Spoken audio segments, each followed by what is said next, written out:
Anos 80, década em que tudo era exagerado. Os mullets, as ombreiras e até os carros, especialmente quando o carro falava.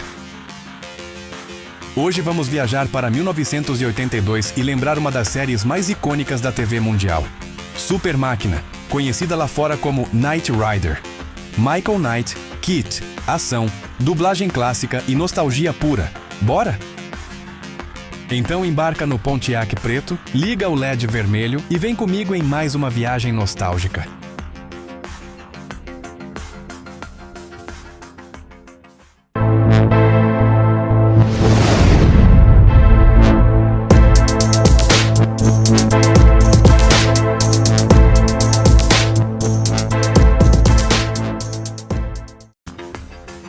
Sejam muito bem-vindos, meus oitentistas viajantes. Eu sou o Jota e esse é o De Volta para o Passado.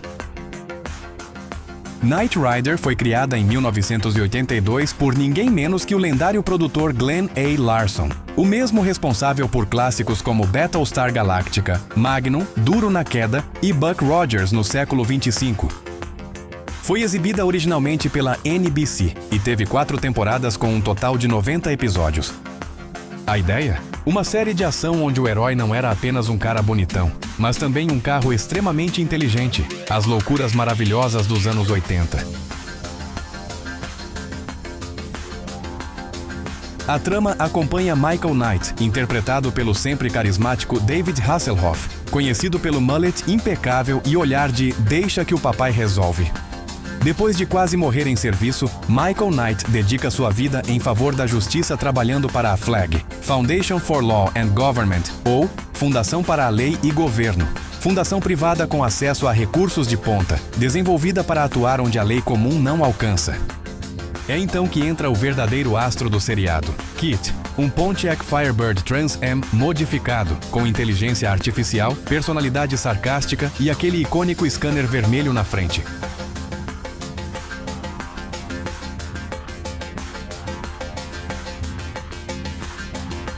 KITT, ou Knight Industries 2000, é um protótipo avançado de inteligência artificial desenvolvido pela Knight Industries. O carro foi uma criação do milionário filantropo Wilton Knight, que o projetou para ser um combatente do crime, equipado com tecnologia de ponta e uma personalidade distinta. Após a morte de Wilton, a operação é assumida por Michael Long, um policial que é dado como morto e tem seu rosto e identidade alterados, passando a se chamar Michael Knight. Michael se torna o parceiro e motorista de KITT. Além de ser um Pontiac modificado por fora e ter um painel futurista por dentro, KITT tinha a capacidade de falar com Michael através de um sintetizador de voz, dublado por William Daniels na versão original.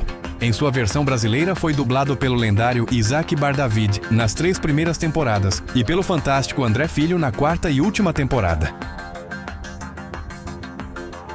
Michael também tinha os amigos Devon Miles, vivido por Edward Mulhall, o chefe elegante que sempre chegava com informações importantes, e Bonnie Barstow, interpretada por Patricia McPherson, a mecânica engenheira que deixava o KITT novinho em folha. McPherson foi substituída na 2ª temporada, mas David Hasselhoff pressionou pela sua volta, e ela retornou na 3ª temporada, atendendo também a pedidos dos fãs.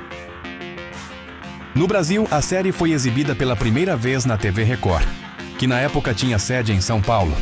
Posteriormente, a série também foi transmitida por outros canais, como o SBT, na época TVS, e a Rede 21. E como todo herói tem seu antagonista, KITT e Michael Knight também tinham. KARR, Knight Automated Roving Robot. KARR era um protótipo anterior ao carro inteligente da Fundação Knight. Ele foi desativado porque sua programação tinha uma falha crucial. Ele não possuía o componente moral mais importante, que era a proteção da vida humana acima de tudo. Por isso, KARR era egocêntrico e perigoso. Ele apareceu em episódios notáveis e frequentemente se envolvia em batalhas diretas com KITT. Garth Knight, interpretado pelo próprio David Hasselhoff.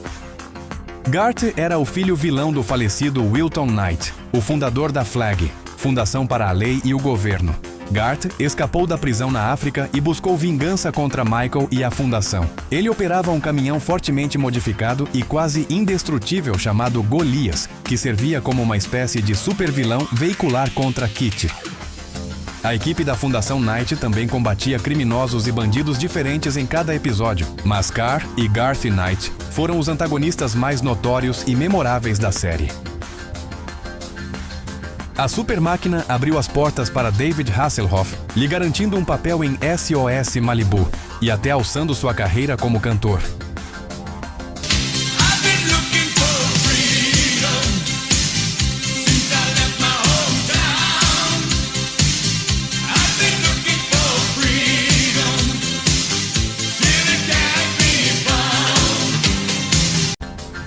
E por falar em música, talvez a marca registrada de A Super Máquina seja sua música tema, com seus sintetizadores e seu tom futurista.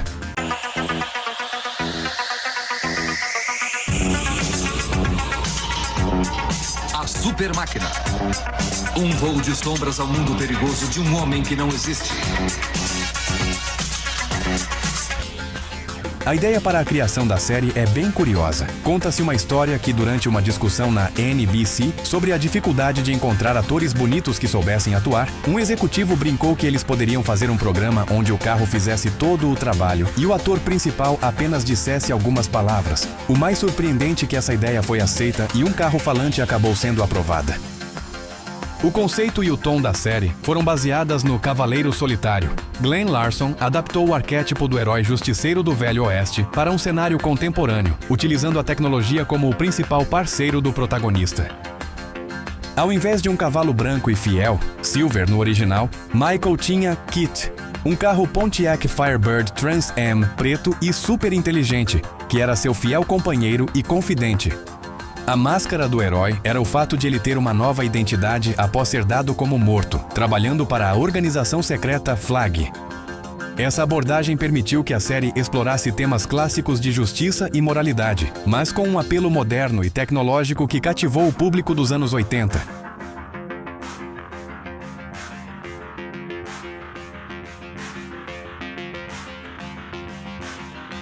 Uma curiosidade interessante é que, para a segunda temporada, os executivos queriam um kit voador. A equipe de produção e o elenco rejeitaram a ideia, considerando-a estúpida e desnecessária para a proposta da série.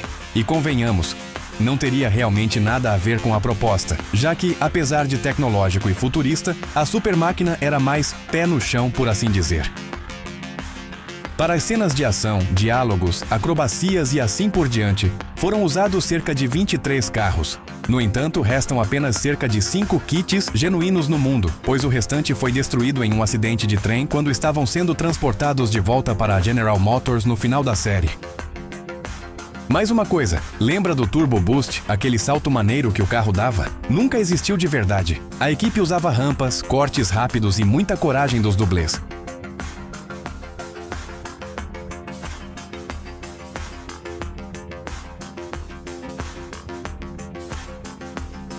Super Máquina virou fenômeno mundial. Fez tanto sucesso que gerou spin-offs, filmes e até reboots, incluindo Knight Rider 2008, exibida pela NBC novamente, mas sem o mesmo impacto da original.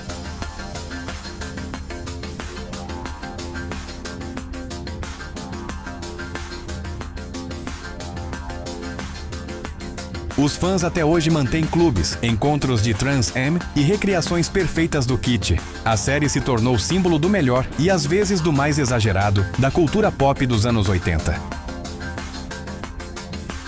Super Máquina marcou uma geração. Não era só um carro falante, era o carro falante. Um herói sobre rodas, um símbolo dos anos 80 e uma das séries mais queridas da história da TV. E aí, viajante, qual episódio você lembra até hoje? Deixa nos comentários. E claro, se curtiu esse vídeo, acelera no like e ativa o turbo no sininho. Até a próxima semana, caros viajantes.